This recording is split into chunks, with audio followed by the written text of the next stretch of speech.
Isaiah in chapter 53 we have the prophecies of Jesus.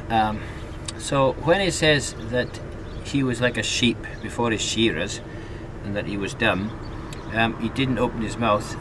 Jesus, when he appeared before the judgment with Herod and that and Pilate, it says that he was silent. He didn't defend himself.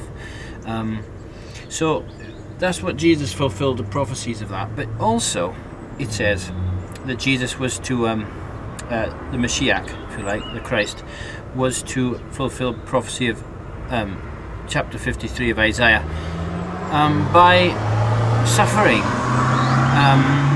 and being crucified, because it says he was cut off out of the land of the living.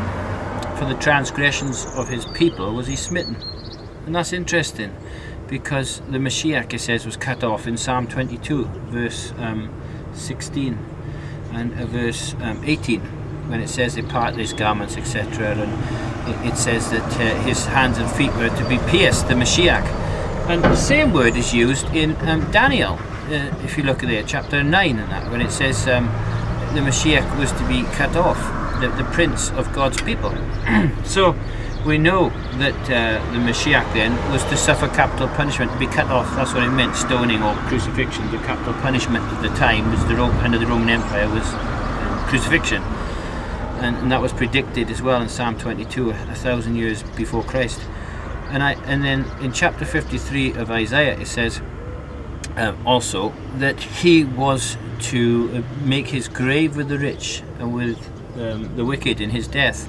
And that's interesting, because Jesus died between two thieves. He made his grave with the wicked and with the rich, because then he went into a rich man's grave, and he had expensive garment, so he made his grave with the rich and with the wicked as well.